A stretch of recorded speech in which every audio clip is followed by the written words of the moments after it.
Ang kwentong ito ay hango sa totoong buhay. Mula ito sa isa nating kabayan na itago na lang natin sa pangalang Carlos. Walang eksaktong taon, probinsya ng Antique. Pakiusap Dante, tumigil ka na. Masisira ang aking kainan.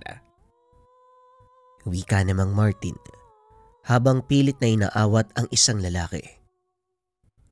Tumahimik ka, tanda. Gagawin ko kung anong gusto ko. Baka nakakalimutan mo yata ang tatay ko ang alkalde sa bayang ito. Kapag sinabi ko sa kanya na ipasara ang lugar na ito, wala kayong magagawa. Pagmamay-ari ng tatay ko ang bayang ito. Wika ni Dante. Di nga. Ay sus, yan ka na naman Dante. Puro kayabang. Mamaya ikaw pa ipakulong ng tatay mo sa ginagawa mo dito eh.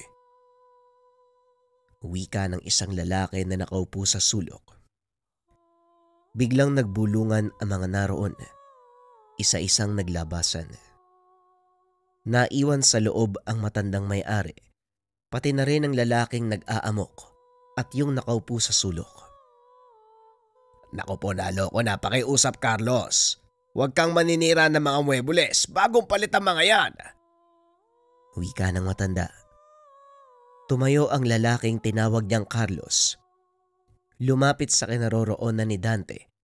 Dinampot nito ang bote ng alak at tinungga.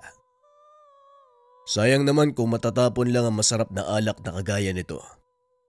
Mang Martin, huwag kang mag-alala. Kung meron mang masisira dito, yun ay ang mukha at katawan ng taong to. Ano?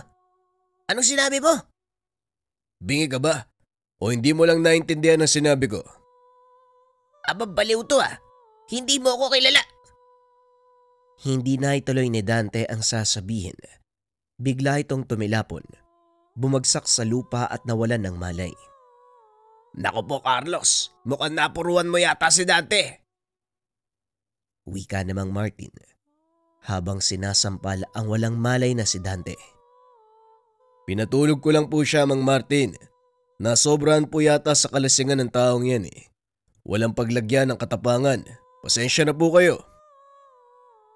Tugon ni Carlos. Nang mga sandaling ito, nagtatrabaho bilang kargador sa palengke ang binata. Laging nagagawi sa kainan ni Mang Martin upang tumambay at magpalamig. Madalas nitong naaabutang nagwawala ang kababata at matalik na kaibigan na si Dante. Walang ibang nakakapigil dito maliban sa kanya. Kahit ang mga kapulisan, natatakot dahil sa anak nga ito ng alkalde ng bayan. Magkasabay na lumaki sina Carlos at Dante.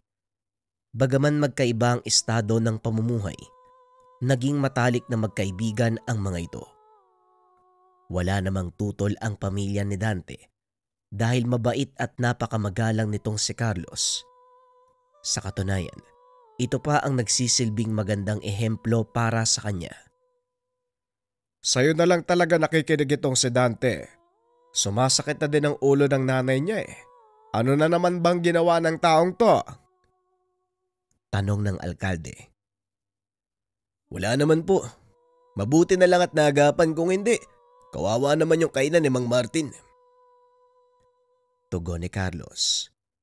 Napasapo na lang ng noo ang alkalde. Kailan ba magtatanda itong si Dante? Ay Carlos, pakiusap. Huwag mong ihiwalay ang paningin mo sa taong yan ha. Kahit nabayaran pa kita, mabantayan lang ang anak ko. Hindi ako nag-aalala sa kanya, kung hindi sa mga taong napeperwisyo niya.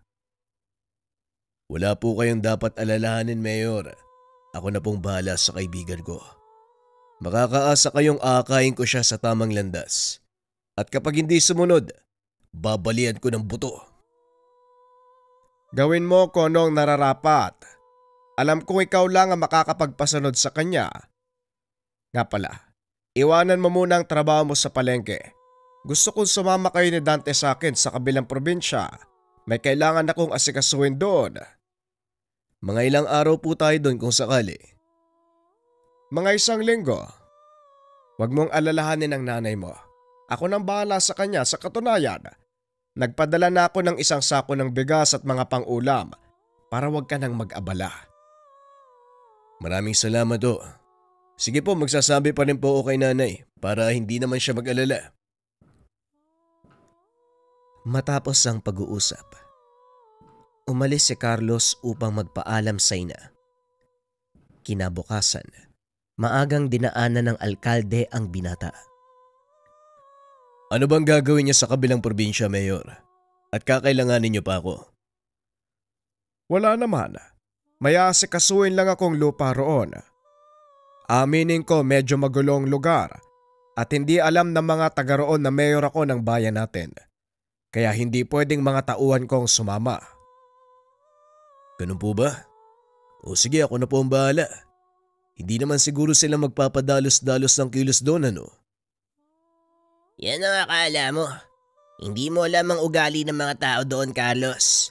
Mga taga-bundok sila. Walang pinag-aralan. Hindi marunong mag-isip. Wika ni Dante. Huwag kang magsalita ng ganyan, Dante. Kulang lang sila sa kalaman, kaya nagagalit sila. Pero sa oras na maunawaan nila ang lahat, sila mismo ang magbibigay ng daan para makipag-usap. Muling wika ng mayor. 2 oras ang naging biyahe bago marating ang sinasabing lugar. Pababa pa lang si Carlos. Nakita nitong masama na ang tingin ng tao sa kanila. Ang ilan ay nagbubulungan pa habang itinuturo ang kanilang sasakyan. Mayor, mukhang hindi maganda ang salubong sa atin ng mga tao. Sigurado ka bang ayos lang na bumaba kayo? Tanong ni Carlos. Wala kang dapat alalahanin. Hindi naman sila kikilos kung wala kang gagawing masama. Kaya ikaw, Dante, iwanan mo yung baril mo dito sa sasakyan. Wala po akong dalang baril, tay. Gaya ng sinabi niyo sa akin, ayoko magkaroon kayo ng problema sa mga tao dito. Mabuti naman kung ganon. O sige, bumaba ka na. Ayusin mo ang pakikitungo sa mga tao. Bumaba ng sasakyan si Dante. Tumayo sa tabi ni Carlos. Huwag kang gagawa ng gulo, Dante. Kung ayaw mong ako mismo magbalibag sa'yo. Para kang si tatay magsalita. Huwag kang mag-alala. Wala akong gagawin hanggat hindi ako inuunahan ng mga taga dito. Tugon ni Dante. Maya-maya ay lumapit ang isang matanda. Inaya ang mga ito papunta sa loob ng isang kubo. Mabuti naman at nakabalik ka na, Larry. Nga pala, nadala mo ba ang ipinangako mong mga gamot? Tanong ni Mang Simeon. Naroon sa sasakyan, Mang Simeon. Ipapakuha ko na lang sa mga kasama ko. Maraming salamat at tinupad mo ang pangako sa mga tao. Alam mo, Larry, hindi naman kailangan paalisin ang mga naninirahan dito. Maaari mo rin silang mabigyan ng trabaho. Alam ko po yon, Manong. Pero hindi lang kasi ako magdedesisyon tungkol dito. Korporasyon ang hahawak sa ipapagawa natin sa lugar. Pero kung may makita akong mali o anomalya, ako mismo ang gagawa ng paraan. Sisiguraduhin kong magiging pabor sa mga nakatira dito ang anumang mapagpasyahan. Hindi pa rin naiintindihan ng mga taga dito ang gusto mong gawin, Larry. Ang alam lang nila, inaagaw mo ang lupaing matagal nilang tinirhan. Kaya nga po ako nandito ngayon. Dahil gusto kong kunin ang lubusan ng loob nila. Mahirap paamuhin ang mga katutubo, Manong. Totoo ang sinasabi mo, Larry. Pero pakitaan mo lang sila ng kabutihan. Sila mismo ang lalapit sa'yo. Pero kailangang tapat at totoo ka sa kabaitang iyon. Dahil malalaman nila kung pakitang tao lang ang ginagawa mo. Matagal ko na pong gustong makausap ang mga tao. At sa wakas napaunlakan ako ng pagkakataon. Hindi ko po ito sasayangin. Pag-uusap ng 2 nakakatanda. Samantalang si Carlos at Dante naman nakaupo sa labas ng kubo habang pinagmamasdan ang mga taong panay ang daan. Talagang ilag ang mga tao dito kay tatay, ano? Sana lang walang mangyaring kaguluhan sa oras ng pag-uusap. Asahan mo na yon. Marami ang tutol sa gusto mangyari ng tatay mo. Sa oras na masaktan lang si tatay, patawarin ako ng Diyos, pero baka makapatay ako. Kumalma ka lang, Dante. Walang mararating ang karahasan. Ang mabuti pa maglakad-lakad muna tayo. Hindi pa naman tapos mag-usap sina Mayor at Mang Simeon. Mabuti pa nga. Tara, doon tayo. Gusto kong bumili ng sigarilyo eh. Nakalimutan ko magdala. Naglakad ang magkaibigan papunta sa maliit na tindahan sa lugar. Pagkarating, naupo ang dalawang binata habang nagsisigarilyo. Napansin ng mga ito ang isang lalaking nakatingin sa kanila. May nakasugbit na itak sa bewang at may hawak pang pangtabas ng tubo. Nakakatakot naman yung mga tao dito. Tignan mo. Normal lang ba sa kanilang magdala ng itak sa araw-araw? Halos lahat ng lalaki meron. Minsan mga babae may dalang itak oh. Wika ni Dante. Nagulat ang dalawa. Sumagot ang may-ari ng tindahan. Normal lang sa mga taga dito magdala ng itak. Pangdepensa sa sarili ang mga yan. Dahil maraming nagkalat na masasamang loob at mga elementong gustong manakit. Wika ni Aling Trining. O ayan, nasagot na ang tanong mo. Kaya huwag ka masyadong mang-usisa. Mamaya, masamain pa ng mga taong pagtitig mo sa kanila eh. Hindi naman talaga maiiwasan ng ganyan. Lalo pat mga baguhan kayo sa lugar na ito. Tama ang kaibigan mo. Iwasan na lang ang pakikipagtitigan sa mga kalalakihan. Muling wika ng matanda. Maya-maya ay lumapit sa kanila ang lalaki. Walang pagdadalawang isip na sinita si Dante. Ang sakit mo makatingin, bata ah. May problema ka ba? Tanong ng lalaki. Dali-daling lumabas sang tindahan ang matandang babae at inawat ito. Santiago, huwag kang gagawa ng gulo. Nagtataka lang sila sa mga tao dito dahil may dala kayong itak. Alam mong taga-syudad sila, kaya bago sa kanila mga bagay na ito. Ang hirap kasi sa mga taga-syudad na to. Ang tingin nila sa ating mga taga-bundok para mga hayop. Dito nagpantig ang tenga ni Dante. Tumayo ito at nilapitan ang lalaki. Alam mo, masyado ka mapanghusga. Nakakairita yung bunganga mo. Hindi naman masama ang iniisip namin. Nagtataka lang kami kasi walang ganyan sa syudad. Hindi nagdadala ng itak ang mga tao roon kung hindi baril. Napatahimik ang lalaki at naglakad palayo. Humingi ng paumanhin ang matandang may-ari ng tindahan. Pagpasensyahan mo na si Santiago. Talagang ganun lang ang batang yon. Pero mabait naman siya. Mangyari kasi uli lang lubos. Mag-isang namumuhay. Wala ring masyadong nakikisalamuha sa kanya. Dahil sa usap-usapang pamilya sila ng mga aswang. Wika ng matanda. Natawa ng husto si Dante sa sinabi nito. Oo. Ginagawang panakot sa mga bata ang salitang aswang. Pero totoo sila. Hindi ko kayo pinipilit na maniwala. At inihiling ko din na sana hindi nyo maranasan na makaengkwentro ng ganong uri ng nilalang. Wika ni Aling Trining. Ayos lang po yun, nanay. Alam nyo bang ang kasama ko may agimat na inaalagaan? Biglang napatayo si Carlos. Tinakpa ng bunganga ni Dante. Ano ka ba naman, Dante? Pati ba ang sekreto ko, ibubunyag mo pa? Normal na sa baryong ito ang mga taong may agimat. Kaya wala kang dapat ilihim. Ano ba ang tangan mo? Tanong ni Aling Trining. At dahil bunyag na ang sekreto ni Carlos, wala na itong nagawa kung hindi magsalita. Mutya ng kampana po, nanay. Binana ko pa sa lolo ko bago siya mamatay.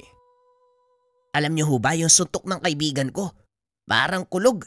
Sa oras na tamaan ka, para kang kampanang kinalembang. Dante, pwede bang manahimik ka? Maraming nakakarinig sa'yo. Mamaya isipin ng mga yan totoo ang sinasabi mo. Proteksyon lang po ang mutyang ito. Pag-uusap ng tatlo.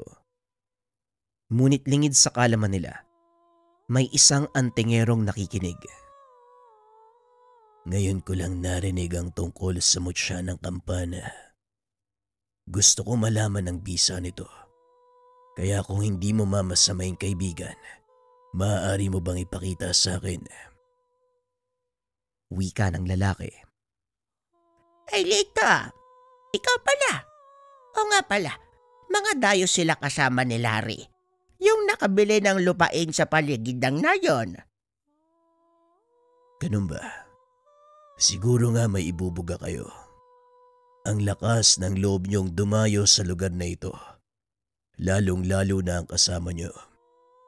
Hindi magtatagal. Sasamain dito yan. Wika ni Lito. Napatingin naman si Carlos sa mayor na noon ay palabas na ng kubo kasama si Manong Simeon. Tapos na pala makipag-usap si boss. Halika na, Dante. Akmang lalakad na ang dalawa. Nang muling magsalita si Lito. Siguraduhin niyong may pagtatanggol niyo ng maayos ang kasama niyong negosyante. May mga taong nakabang sa paligid at isa na ako doon. Siguro, dito nga masusubukan ang sinasabi ng kasama mo. Wika ni Lito. Sabay lakad palayo. Ang laki ng problema ng taong yun . Nakarinig lang ng mutya. Nagyabang na. Ano naman kung antingero siya? Siguro nga, Carlos. Dapat mo lang pakitaan ng taong yun nang mapahiya siya sa sinasabi niya. Hindi, Dante. Hayaan mo siyang kumilos.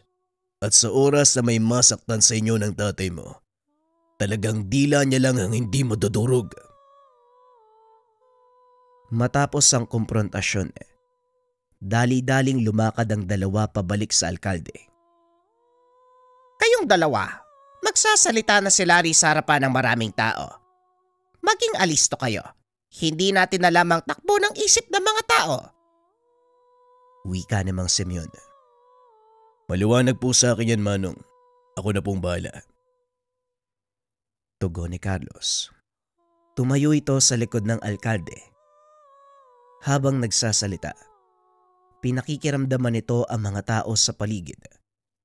Napansin ang lalaking nagngangalang Santiago, kaso nga lang wala si Lito sa lugar. Nasa kalagitnaan na ng pagtatalumpati ang alkalde nang biglang may naghagis ng malaking bato. Nakita ito ni Carlos, kaya sinalubong niya ng suntok. Nanlaki ang mga mata ng mga nakasaksi. Nadurog ang bato nang tumama sa kamao ng binata. Sino sa inyo nagbato? Magpakita ka! Wika ni Carlos. May pumalakpak sa gawing likuran. Nakita nito si Lito. Magaling. Tignan mo nga naman. Totoo pala ang narinig ko. Malakulog nga ang suntok mo.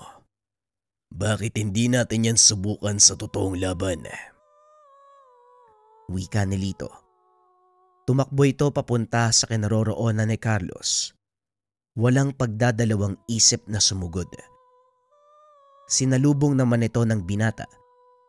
Isang malakas sa suntok sa dibdib ang ibinigay nito sa kalaban. Yumanig ang katawan nito. Nabali ang 3 tadyang sa gawing kanan. Pilit nitong hinahabol ang hininga dahil sa nabaling buto na tumusok naman sa kanyang baga. Malaking pagkakamali ang ginawa mo. Kung nanahimik ka na lang sana, hindi na nangyari ang ganitong bagay sa'yo. Walang yaka. Hindi pa ako tapos. Kaya huwag kang magyabang. Tugon ni Lito. Nilingon ni Carlos si Mang Simeon at Dante. Dali-daling ipinasok ng mga ito ang alkalde sa tahanan ng matanda. Huwag ka nang tumayo. Masyadong malaki ang pinsalang natanggap mo. Pwe, Kung tutusin, wala pa sa kalingkingan ng napagdaanan ko ang ginawa mo. Oo, nabalian nga ako ng tadyang, pero hindi na paralisa ang katawan ko. Ngayon malalaman natin kung talagang malakas ang mutya mo. Pag-uusap ng dalawa. Nagsipag-atrasan ang mga tao at gumawa ng malaking bilog. May ilang umaawat sa dalawa. Ngunit karamihan sa mga naroon gustong makita ang laban sa pagitan ni Carlos at Lito.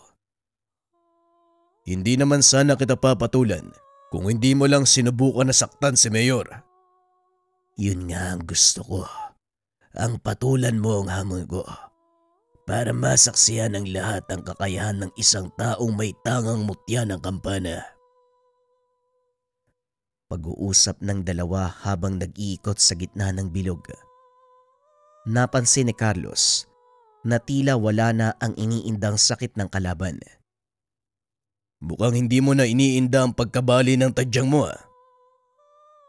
Hindi ko na iniinda dahil magaling na.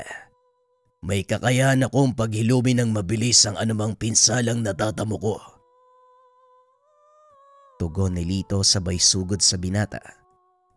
Nagulat ito dahil napakabilis kumilos ng kalaban. Halos hindi masundan ng tingin ang mga hakbang.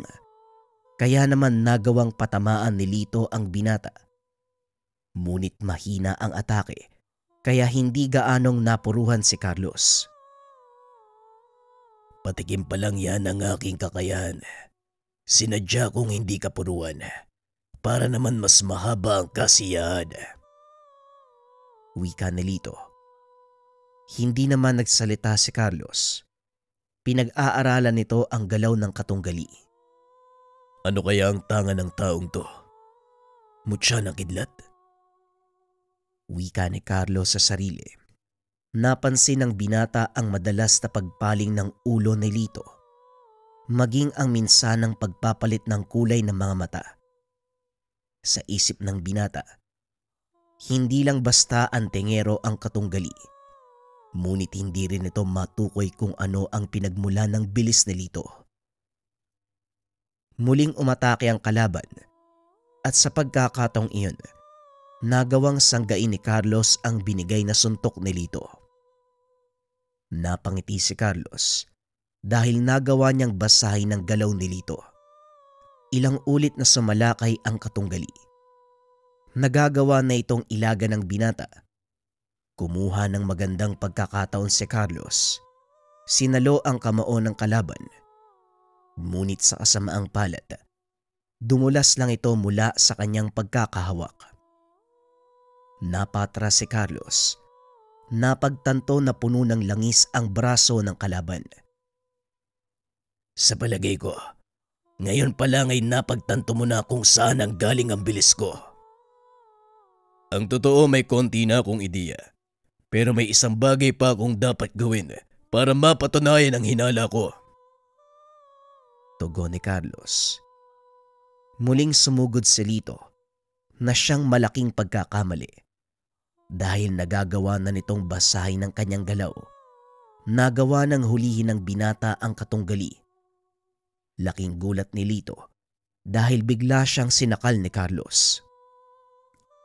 Nagpupumiglas ito, ngunit hindi niya magawang makawala mula sa pagkakahawak ng binata. Pakawalan mo ko! Walang yaka! Mahirap kang hulihin dahil sa langis na nakabalot sa katawan mo. Pero may bahagi kang hindi nilalagyan at yun ay ang leg mo. Sunod-sunod na suntok sa katawan ng ibinigay ni Carlos. Dahilan para tuluyang manghina si Lito. Sa kanya ito binitawan. Akmang tatayo pa sana ang kalaban, ngunit inapakan ni Carlos ang ulo nito. Huwag ka nang tumayo. Tanggapin mo ang pagkatalo. Dahil kung itutuloy mo lang ito, mabubunyag sa lahat ang sekreto mo. Wika ni Carlos. Nanlaki mga mata ni Lito dahil hindi nito akalain malalaman ng binata ang pinaka-iniingatan niyang lihim. Sabihin mo sa akin Paano mo nalaman ang katotohanan? Hindi na mahalaga kung paano ko nalaman. Itigil mo na ang kabaliwang ito. Pangako, walang makakalam ng totoo mong pagkatao. Tugon ni Carlos. Sa pagkakataong iyon, tinanggap ni Lito ang pagkatalo. Tumayo ito at naglakad palayo sa mga tao. Kitang-kita ang dismaya sa muka. Dahil ang buong akala nila, matatalo sa laban si Carlos. Bakit hindi mo pa tinuluyan yung taong yun? Gusto niya lang akong subukan, Dante. Kaya walang dahilan para patayin ko siya. At isa pa, wala namang dapat patunayan dito. Hindi naman nasaktan ng gusto ang tatay mo. Hindi nga nasaktan, pero pinagtangkaan niya ang buhay ni tatay. Tama si Carlos, Dante. Wala namang nangyaring masama sa akin, kaya hayaan mo na. Nga pala, may nakarating na balita sa akin. Hindi madaanan ng kalsada pabalik sa atin dahil natabunan ito ng gumuhong lupa. Wala namang problema sa matutuloyan, Larry. Malaki ang bahay ko at may mga silid na hindi nagagamit. Doon muna kayo pansamantalang manirahan.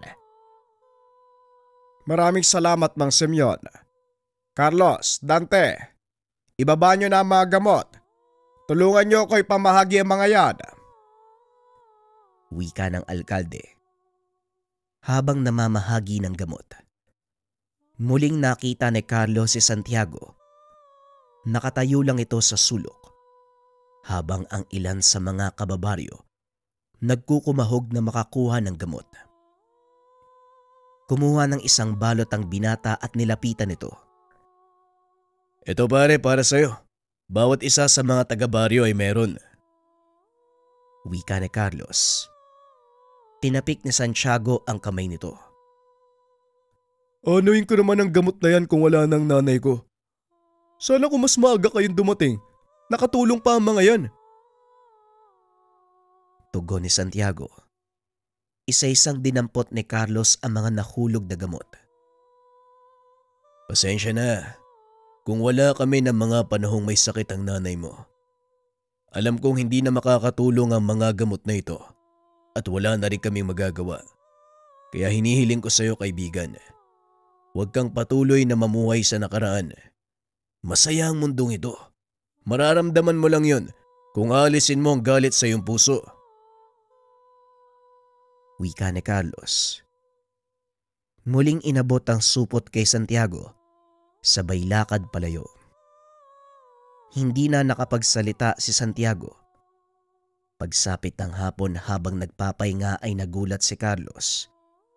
Nakita nito ang binatang nakatayo sa labas ng bakod ni Mang Simeon. May dalang bote ng lambanog at isang basket ng hinog na mangga. Dahil walang nakitang tao, naglakad ito palayo. Dali-daling lumabas si Carlos at sinundan ng Ginoo. Sandali lang, Santiago. Parang masarap yung dala mong lambanog ah. Napahinto ang binata at naglakad pabalik. Ano kasi ito? Ibibigay ko sana sa inyo. Akala ko walang tao kaya umalis na lang ako. Pasensya ka na. Nasa loob kami ng bahay. Pagod din kasi si Dante at Bus. Kaya yun, nakaupo lang kami habang nakatulala sa hangin. Halika, pagsaluan natin yung lambanog mo. Wika ni Carlos. Bahagyang gumuhit ang ngiti sa labi ni Santiago. Sa kauna-unahang pagkakataon, may nag-aya sa kanyang uminom. Sige kung yan ang gusto mo. Pero teka, ayos lang ba sa mga kasama mo? Huwag kang mag-alala. Ayos lang yung kay Dante ang totoo. Naghanap nga ng alak yung taong yun eh. Halika na. Tugon ni Carlos. Pumasok ang mga ito sa tahanan ni Mang Simeon. Maging ang matanda nagulat nang makita si Santiago. Pumunta sa kusina si Carlos upang kumuha ng mga baso. Sinundan naman ito ni Mang Simeon. Himalang napasama mo yang si Santiago dito. Alam mo bang walang pumapansin sa kanya dahil sa nangyaring sakuna? Alam ko po ang tungkol doon at masakit para sa kanya ang pagbintangang aswang ang mga magulang. Wala naman akong nakikitang mali kay Santiago, Manong. Tao lang naman siya. Biktima ng kalupitan ng mundong ito at ayokong dumagdag pa sa mga taong uusig sa kanya. Sa kabila ng pagiging brusko mo, hindi ko akalaing may nakatagong malambot na puso. O siya, dalin mo dun sa mesa niya. Sariwang dalagan na huli ko kanina sa ilog. Wika ni Mang Simeon. Nung una tahimik lang si Santiago dahil dalawa lang sila ni Carlos na nag-iinuman. Hindi nakisali si Dante dahil hindi ito sanay sa lasa ng lambanog. Para basagin ang katahimikan, nagsimulang magkwento si Carlos tungkol sa kanyang buhay. Nakita mo ba yung laban namin kanina ni Lito? Ayun ba? Oo, nakita ko. Talagang masama yung ugali ng Lito na yan. Noon pa man, nang mga bata pa kami, pinagdidiskitan ako niyan eh. Lagi akong ginugulpi. O hindi kaya naman sinisira yung mga gamit ko sa eskwela. Alam mo Santiago, hindi naman tayo nagkakalayo ng naging buhay eh. Ulila din ako sama. Nanay ko na lang ang kasama ko sa buhay.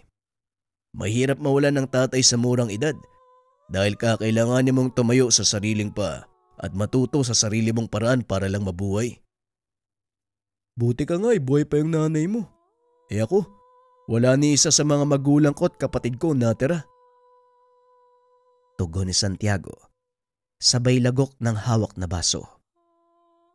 Kung hindi naman kalabisan kaibigan, pwede ko bang malaman kung anong nangyari sa kanila? Kung ayos lang sa'yo ha? Tanong ni Carlos. Huminga ng malalim ang binata. Nagsimulang magkwento. Bata pa ako ng mga panahong nangyari yung insidente. Kaya wala akong gaanong nauunawaan. Naglalaro lang naman ako sa labas ng tahanan eh. Kasama yung mga kapatid ko. May mga kalalakihang pumasok sa bahay. Pinaggugulpi si tatay eh. Tugon ni Santiago. Dagdag pa nito. Walang kalaban-laban ang kanyang ama dahil napakadami ng mga taga-baryong sumugod. Maging ang nakakatandang kapatid ay kinaladkad papunta sa plaza. Hindi rin nakaligtas si Santiago na noon ay 5 taong gulang pa lamang. Itinali sa poste ang mga magulang nito. Pinalibutan ng tuyong kahoy. Walang magawa ang paslit nang makita niyang sinisindihan ng isa sa mga kalalakihan ang mga tuyong kahoy. Bago pa man tuluyang masunog ang kanyang ina. Nakiusap ito na pakawalan si Santiago dahil wala pa itong muwang. Hinila ng isang lalaki palabas ng kulungan ang paslit. Naiwan ang dalawa nitong nakakatandang kapatid. Matapos ay binuhat ng mga kalalakihan ang kulungan. Inilagay sa nanggagalit na apoy. Dinig na dinig ni Santiago ang sigaw ng mga kapatid habang nasusunog ang katawan. Nakita ni Carlos na tumutulo ang luha sa mata ng binata habang nagkukwento. Hindi nila namalayan. Naroon si Mang Simeon, pati na rin ang mayor. Napakapait na kapalaran ng sinapit ng pamilya ni Santiago sa kamay ng mga taga rito. Dahil lamang sa walang katuturang kwento. Wika ni Mang Simeon. Tuluyan na umiyak si Santiago. Nakaramdam ng matinding awa si Carlos. Alam nito ang pakiramdam ng mawalan ng magulang. Sino po ang pumatay sa mga magulang ni Santiago? At bakit nila ginawa yun? Ang pamilya ni Lito. Sila ang pasimuno ng kaguluhan sa lugar na ito. Pinagbintangan nilang aswang ang mga magulang ni Santiago. Dahil na rin sa impluwensya nila, naniwala ang mga tao. Pagpapaliwanag ni Mang Simeon. Talaga palang walang hiya yung pamilya ng Lito na yan eh. Ibinibintang nila sa iba ang pagkakamali nila para pagtakpan ang baho nila. Anong ibig mong sabihin, Carlos? Tanong ng matanda. Nagtataka ito dahil tila may nalalaman ang binata sa mga nangyayari. Aswang ang Lito na yon. Kung natatandaan mo ang laban namin kanina, malaking pinsala ang binigay ko sa kanya. Pero napakabilis gumaling na parang walang nangyari. Totoo ang sinasabi ni Carlos, Manong. Matagal ko nang gustong sabihin sa inyo ang lahat eh. Pero wala ni isang naniniwala sa akin. Nalaman ko na natuklasan ni tatay ang sekreto ng pamilya ni Lito nung minsang mapadaan ako sa kanila. Saktong pinag-uusapan ng mga hayop na yun ang ginawang kawalang hiyaan sa pamilya ko. Pero wala akong magawa eh.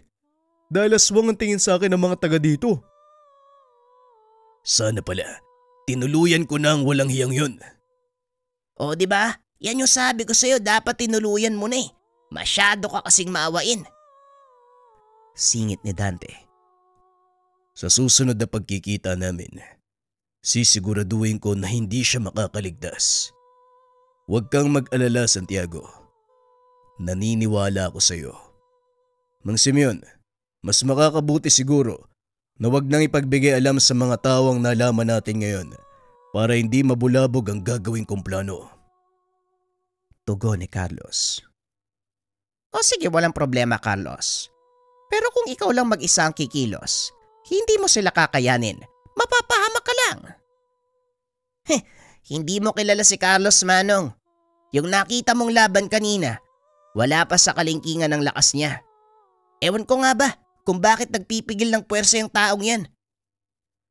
Wala kasi akong alam tungkol kay Lito. Pero ngayon may dahilan na ako para durugin siya ng tuluyan. Kung ganon, anong balak mong gawin? Simple lang. Uuwi kaming lahat. Ano uuwi? Akala ko ba may plano ka? May plano nga ako. Yun mismo ang gagawin natin. Uuwi tayo. Paano mong may sasagawa ang plano kung uuwi ka? Tatakas ka lang yata eh. Hindi ako tatakas. Uuwi tayo at yun ang plano.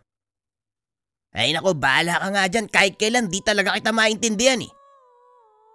Pag-uusap ni Carlos at Dante. Nakuha naman ni Mang Simeon at alkalde ang gustong sabihin ng binata. Ngunit pinili nilang manahimik dahil maaaring may mga matang nakamatsyag sa mga ginagawa nila. Kinabukasan, naganda ang mga ito na aalis. Nagpaalam sa mga tao at tumuloy sa kanilang paglalakbay. Habang nasa sasakyan, pinag-uusapan ng alkalde at ni Carlos ang balak. Sigurado ka bang susundan ka ng Lito na yon? Oo, Mayor. Matapos ang laban, hindi na tayo tinatantanan ng isa sa mga kasama niya. Patago silang nakamasid sa atin, kaya hindi ko din sinabi kung ano ang totoo kong plano. Tugon ni Carlos. Narating ng mga ito ang bahagi ng daang natatabunan ng lupa. Inihinto ni Dante ang sasakyan. Bumaba si Carlos. Tinignang mabuti ang paligid. Alam nito na hindi sila makakadaan dahil may mga kasamang puno ang gumuhong bahagi ng kalsada. Hindi ko talaga alam kung anong plano mo eh. Pero sana gumana yan. Huwag kang mag-alala, Dante. Ako nang bahala. Bantayan mo lang ang tatay mo. Tugon ni Carlos. Tumambay ito sa labas ng sasakyan. Nagsindi ng sigarilyo. Maya-maya ay nagpakita si Lito kasama ang dalawa pang kalalakihan. Mukhang hindi na kayo makakauwi. Sarado na ang daan. Kung ako sa inyo, babalik na lang ako sa baryo. Wika ni Lito. Napangiti si Carlos at tinapon ang sigarilyo. Hindi naman talaga pag-uwi ang dahilan kung bakit kami nandito. Una sa lahat, alam kong sarado ang daanan. Kung ganon, ano ang sadya nyo? Ikaw, alam kong susunod ka. Sa oras na magdesisyon kaming umuwi, medyo nabitin ako sa una nating laban eh. Hindi ko napagandaan. Maaari ba nating ituloy? Nagulat si Lito sa naging tugon ni Carlos. Hindi nito akalaing sila ang nahulog sa sariling patibong. Kung yan ang gusto mo. Kaso nga lang 3 kami at mag-isa ka lang. Sigurado ka bang lalabanan mo kami?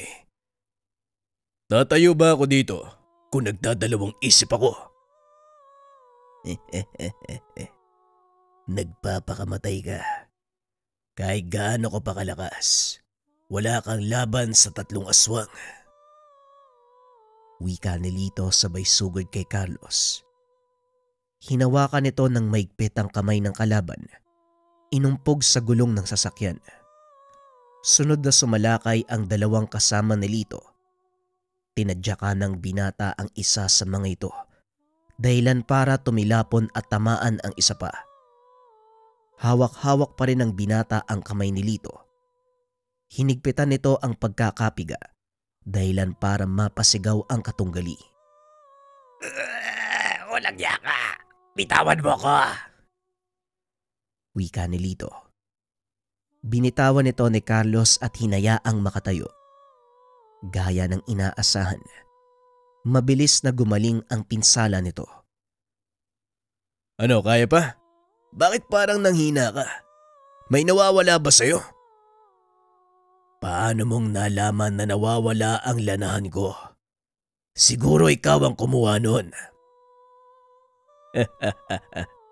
Masyado kang abala sa pag-isip ng paraan kung paano mo ko papatumbayin. Pero hindi mo man lang isinaalang-alang ang depensa mo. Ito ba ang lanahan na sinasabi mo? Ano bang silbi nito sa'yo? Walang yaka. Ibalik mo sa akin yan. Paano mong nakuha ang lanahan ko? Hindi ko nasabi sa'yo. Dati ako mandurukot eh. Kaya naman madali lang sa akin na kunin ang mga gamit ng tao kahit saan pa nakalagay. Ibalik mo sa akin yan kung ayaw mong mapahamak. O sige nga, kunin mo. Hindi makakilos ng maayos sa Lito dahil wala sa kanya ang lanahan. Isa itong uri ng langis na ginagamit ng mga aswang upang makapaglagay ng sabulag. Magbalat kayo, depensa ng sarili laban sa pisikal na atake. Lalaban ako ng patas sa'yo, Lito. Walang gamit na kahit anong bertud. Matira matibay. Ano, payag ka? Kung yan ang gusto mo, pagbibigyan kita. Tugon ni Lito. Tinanggal nito ang suot na mutya. Hinarap si Carlos. Nagtanggal ng damit ang binata. Tumambad ang napakaraming tattoo. Wala akong dalang bertud. Gaya ng sinabi ko, patas na laban lang. Wala akong pakialam kung may hawak ang bertud o wala. Wala din namang pinagkaiba. Talaga lang ha? Ano, simulan na natin ang totoong laban. Tanong ni Carlos. Hindi na sumagot si Lito. Sinugod nito ang binata. Sunod-sunod na suntok ang ibinigay. Ngunit hindi nagawang iwasan ni Carlos ang lahat ng ito. Tuloy-tuloy lang sa pag-atake si Lito. Nang makahanap ng butas si Carlos, saka ito nagbitaw ng atake. Malakas sa suntok sa sikmura ang iginanti nito kay Lito. Nang tumama ang suntok sa katawan ng kalaban, tila kampana itong hinataw ng napakalakas. Dinig maging sa loob ng sasakyan ng mayor ang pagkadurog ng buto ni Lito. Sinundan pa ito ng suntok sa panga, dahilan para tuluyang mawalan ito ng malay. Lingid sa kanilang kalaman, natural ang taglay na lakas ni Carlos. Mas pinapatibay lang ang katawan ng tangang mutya ng kampana. Nagawa mo siyang pabagsakin sa pamamagitan ng 2 suntok. Kung tutusin, mas malakas siya sa'yo nang hindi yamak. Wika ni Dante. Naisahan ko siya, kaya ako nanalo. Pero sa totoo lang, kung tinamaan ako ng suntok niya kanina, malamang ako yung aalalayan mo paakyat ng sasakyan. Hindi ko suot ang mutya ng kampana, kaya medyo nag-aalala ako kanina. Mabuti na lang, hindi gaanong kagaling sumuntok yung aswang na to. Tugon ni Carlos. Kinuha na mga kasama ang walang malay na katawan ni Lito. Mabilis na umalis ng lugar. Bilisan mo, Dante. Babalik tayo sa baryo. Siguradong babalingan nila si Mang Simeon at Santiago. Wika ni Carlos. Dali-daling pinaandar ni Dante ang sasakyan. Pagdating nila sa baryo, nakainga ng maluwag ang binata dahil ligtas ang dalawa. Oh, kumusta ang plano nyo? Nagtagumpay ba? Tanong ni Mang Simeon. Oo, Manong. Nagawa kong talunin si Lito. Siguradong nakarating na sa kanya mga kalahi ang nangyari. Hanggat maaga, ilikas niyo mga tao sa lugar na ito. Mukhang mahirap gawin ang sinasabi mo, Carlos. Alam mo naman ang tingin ng mga tao sa inyo ni Larry, hindi ba? Baka isipin nila, isa ito sa mga pakana nyo para umalis sila dito. Wika ni Mang Simeon. Alam ng binata na wala ng ibang paraan kung hindi protektahan ng nayon. Hindi nila mapapaalis ang mga tao roon, lalo pat meron ng banta sa kanilang seguridad. Ano ang mainam nating gawin, Mang Simeon? Manalangin at umasang walang madamay na inosente. Kailangan ko silang harapin dahil ako ang pinagbula ng gulo. Kung hindi ko pinatulan ng hamon ni Lito, hindi sana hahantong sa ganito. Wala kang kasalanan sa mga nangyayari, Carlos. Dinepensahan mo lang si Larry. Kung hindi mo yung ginawa, siya naman ang napahamak. Wala nang oras, Manong. Magsipaganda kayo dahil anumang oras, maaaring dumating ang mga kalahi ni Lito. Wika ni Carlos. Kinausap nila ang mga tao. Ngunit gaya ng inaasahan, hindi nakinig ang mga ito sa kanila. Nasa desperadong sitwasyon si Carlos ng mga sandaling iyon dahil alam niyang mapapahamak ang marami. Ngunit laking gulat ng binata nang biglang tumayo si Santiago at nagsalita. Alam kong wala ako sa lugar para magsalita dahil noon pa man, hindi na maganda ang trato niyo sa akin. Pero pakiusap sa pagkakataong ito makinig kayo. Totoo ang sinasabi nila, Carlos. May malaking kaguluhang mangyayari at kung ayaw niyong maniwala, sige, maghintay kayo sa sarili niyong tahanan. Pero sa mga taong gustong mabuhay, pansamantala niyong iwanan ng tahanan niyo. Sisiguraduhin ko magpapasalamat kayo pagkatapos nito. Wika ni Santiago. Nakatitig lang ang mga tao sa kanya. Wala ni isa man sa kanila ang nagsalita hanggang sa dumating si Tandang Trining. Naniniwala ako sa sinasabi ni Santiago. Kilala ko ang pamilya ni Lito. Sila ang pinakamakapangyarihang angkan dito sa atin at naging sunod-sunuran kayo sa maling paniniwala. Muling nahaharap ang nayon sa matinding krisis na maaaring ikapahamak ng marami. Pag yung pairali ng katigasan ng ulo, ginagawa nila ito hindi para sa pansariling kapakanan. Inililigtas kayo ng mga taong ito sa posibleng kapamakan. Tugon ng matanda. Dito na nagsimulang magbulungan ang mga tao. Paano kaming maniniwala sa mga dayo ang gusto lang namang gawin ay agawin ang tirahan namin? Oo nga, idagdag mo pa ang anak ng aswang. Sino maniniwala sa inyo? Yan ang problema ng nayo na ito. Mabilis kayong maniwala sa mga bagay-bagay na walang sapat na pruweba. Paano nyo nasabing totoong aswang ang mga magulang ni Santiago? Nakita nyo ba silang lumapa ng katawan natin? At ang mga dayo, paano kayo nakakasigurong aagawin nila ang lupa nyo? Nakututusin hindi nyo naman pagmamayari. Ang lakas ng loob nyo magsalita ng masama sa kapwa nang walang sapat na katibayan. Wika ni Aling Trining. Inawat ito ni Santiago. Tama na po, Manang Trining. Maka na yun. Hindi ko alam kung maniniwala ba kayo o hindi. Pero ang pagkamatay ng pamilya ko, kagagawa ng angkan ni Lito. Pinagbintangan kaming aswang para pagtakpan ng kanilang mga gawain. Ngayon kung ayaw nyo pa ring maniwala, hindi ko kayo pipilitin. Yun ang totoong nangyari at ako mismo nakarinig nito. Wala lang ako lakas ng loob na magsalita dahil alam kong walang maniniwala sa akin. Habang nagsasalita si Santiago, dumating ang isang lalaking humahangos. Ayon dito, paparating si Mang Conrado at ang ilan sa mga sakop niya. Sino si Conrado, Mang Simeon? Siya ang ama ni Lito. Mukhang tumpak ang sinabi mo, Carlos. Makanayon, magsipagtago kayo. Sigaw ni Mang Simeon. Nagtakbuhan ng mga taga-nayon papasok sa kanilang tahanan. Naiwang nakatayo sa labas sina Carlos, Dante at Santiago. Lalaban ako. Ano man ang mangyari.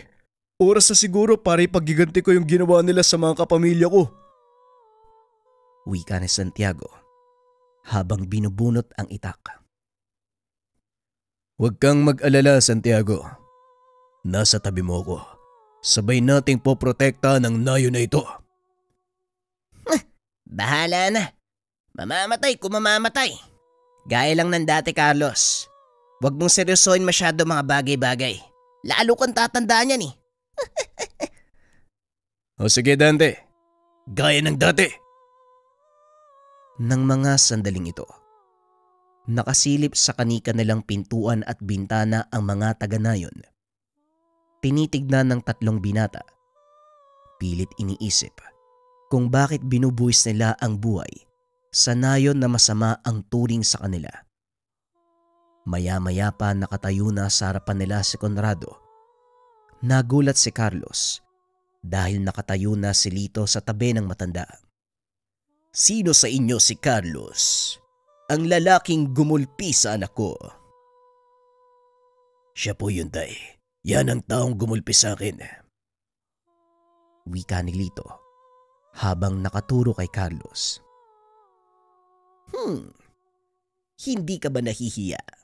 Isa kang aswang pero nilampasok ka ng hamak na tao. Wala kang kwenta! Wika ng matanda habang nakatingin kay Lito. Ako ang hinahanap mo. At oo, ako nga ang gumulpi sa anak mo. Dahil kamuntikan niyang patayin ang amo ko. Ako naman si Conrado. At siguro narinig mo na rin ang pangalan ko mula sa mga taga rito. Hanga pa rin ako sa lakas ng loob mong dumayo sa teritoryo ko at gulpiin pa ang walang kwenta kong anak. Ginawa ko lang ang tama dahil sumusobra na siya. Ngayon kung hindi patas para sa'yo ang ganon, wala akong magagawa. Gusto niyo magiganti? Walang problema, sa akin niyo gawin. Walang kinalaman ng mga taga-nayon sa nangyari, kaya huwag niyo silang idamay. Hindi sila idadamay. Nagpapatawa ka ba? Sila ang dahilan kung bakit ako nandito. Mga kanayon, may isang tanong ako sa inyo. Sino ang taong nandyan sa oras ng pangangailangan? Tanong ni Conrado. Walang sumasagot ni isa sa mga taga-nayon. Sumenyas ang matanda na hulihin ang isang matandang babae at dali nito sa kanya. Ngayon magtatanong muli ako. Sino ang nandyan sa oras ng pangangailangan? Isa-isang naglabasan ang mga taga-nayon. Nagpunta sa likod ni Conrado. Naloko na. Halos lahat ng taga-nayon nakapanig sa kanila. Wika ni Mang Simeon. Napipilitan lang sila dahil hawak ng lalaking yan ang isa sa kanilang mga kaanak. Magpapagamit na naman ba kayo sa taong yan, mga kanayon? Hanggang kailan kayo magpapaalipid? Hindi lang pera ang bumubuhay sa atin, tandaan nyo yan! Wika ni Aling Trining. Ngayon ikaw naman, Carlos. Ano ang pinagmamalaki mo? Bakit gano'n na lang ang pagnanais mong protektahan ng nayon na ito? Dahil sa mga taong inaapi ng pamilya mo. Ginawa mo silang tau-tauhan at pinapasunod sa pamamagitan ng impluwensya mo. Yun lang naman ang nagpapatakbo sa mundo natin. Pera at kapangyarihan. Kung wala ka ng isa sa kanila, hindi ka igagalang. Kasama ba doon ang pagiging aswang? Tama ka. Kasama doon ang pagiging aswang. Tugon ni Conrado. Sabay kalmot sa leeg ng hawak niyang matandang babae. Matapos ay sinugod ng mga tauhan nito ang ilan pang taga-nayon. Napasigaw sa sobrang galit si Carlos. Sinugod ang matanda. Ngunit hinarangan nito ni Lito. Hindi pa tayo tapos. Ngayon pagbabayaran mo ang ginawa mo. Umalis ka sa dadaanan ko. Tugon ni Carlos. Pinagbangga nito ang magkabilang kamao. Sinuntok si Lito sa muka. Sa pagkakataong iyon nadurog ang ulo ng aswang na naging sanhi ng agarang kamatayan. Sumigaw ng napakalakas si Conrado. Nagbabago ng anyo. Unti-unting lumaki ang katawan, punong-puno ng balahibo. Nagmistulang malaking unggoy ang bagong anyo ng matanda. Walang pagdadalawang isip na sinugod si Carlos. Sinalubong naman ito ng binata. Halos mawasak ang kapaligiran dahil sa lakas ng bugso ng enerhiya mula sa magkabilang panig. Ikinagulat ng mga tao ang nakitang nilalang. Dito na nila napagtanto. Totoo nga ang sinasabi ni Santiago. Aswang ang pamilya ni Conrado. Tuloy-tuloy na nakikipagsapakan si Carlos. Habang si Dante at Santiago ay hinarap ang mga tauhan ni Conrado. Nagawa nilang iligtas sa mga taga-nayon na nagbigay ng pagkakataon kay Carlos na makipaglaban ng buong puwersa. Carlos, pakawalan mo na yung mga halimaw mong suntok. Wala ka nang dapat alalahanin pang madamay. Wika ni Dante. Napangiti si Carlos. Muling pinag-umpog ang dalawang kamao. Mas malakas na enerhiya ang pinakawala ng binata. Napatras si Conrado dahil hindi nito akalaing may ilalakas pa ang kapangyarihan ng binata. Kanina pa ako nagpipigil sa'yo. Ngayon humanda ka dahil lalasugin ko ang buto mo sa katawan. Napakayabang mong magsalita. Bakit hindi mo subukan? Pag-uusap ng dalawa. Sabay sumugod ang mga ito. Nagpalitan ng suntok. Sa bawat tama ng kamao ni Carlos sa katawan ng kalaban, tila kampanang hinahataw ng malakas. Bawat tama ng suntok ay nararamdaman ng aswang. Malakas ang kalaban ni Carlos, ngunit mas malakas ang tanga nitong mutya. Saan nang gagaling ang lakas mo? Tao ka lang, paano kang nagkaroon ng ganyang uri ng kapangyarihan? Tama ka. Pangkaraniwang tao lang ako na biniyayaan ng kapangyarihan mula sa Diyos. Tugon ni Carlos. Sabay suntok sa panga ng kalaban. Tumilapon ito at tuluyang bumagsak sa lupa. Akmang tatayo na sana si Conrado nang bigla itong saksakin sa dibdib ni Santiago. Para yan sa mga magulang at kapatid ko. Sa wakas na pagiganti ko sila. Matatahimik na ang kaluluwa ng kapatid ko. Wika ni Santiago. Bigla itong hinambalos si Conrado. Tumayo. Binunot ang itak na nakatarak sa kanyang dibdib. Hindi ko alam ang sinasabi mo. Hindi ikaw ang tipo ng taong papatay sa isang kagaya ko. Tugon ni Conrado. Nagulat ito nang biglang lumapat ang kamao ni Carlos sa kanyang muka. Muli itong bumagsak. Sa pagkakataong iyon hindi na tinantanan ng binata. Nadurog ang lahat ng buto sa katawan na naging dahilan ng kamatayan. Sa lakas ng mga suntok ni Carlos, halos bumaon ang katawan nito sa lupa. Para yan sa mga taong pinahirapan mo. Lalo na sa pamilya ni Santiago. Nilingon nito si Santiago na noon ay inaalalayan ni Mang Simeon at Dante. Maraming salamat, Carlos. Tatanawin kong utang na loob ang ginawa mong ito. Matapos ang laban, naupo na lang si Carlos sa sulok dahil sa sobrang pagod. O ano, kaya pa? Oo naman, magpapahinga lang ako.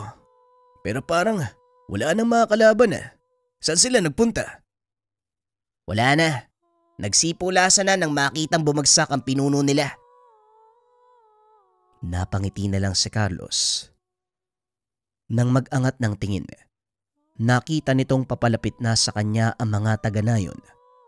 Nagpapasalamat ang mga ito. Ang ilan ay humingi ng kapatawaran dahil hindi sila nagtiwala. Matapos ang pangyayaring iyon, muling kinausap ng alkalde ang mga tao. Pinaliwanag ang nais nitong mangyari. Sumang-ayon naman ang mga taga-nayon. Tagumpay na naipatayo ang gusto na nagbigay ng trabaho sa maraming taga-nayon. Malaking pagbabago ang naidulot nito. Hindi lang sa pisikal na aspeto ng lugar, kundi maging sa estado ng buhay ng mga taga-roon. Lahat ng ito, tinanaw nilang utang na loob sa mayor na kalaunan ay naging gobernador ng probinsya. Kinilala din sa lugar ang kabayanihan nila Santiago at Dante. Ngunit ang hindi makakalimutan ng lahat, si Carlos, na binasbasa ng mga tao bilang alias Bato.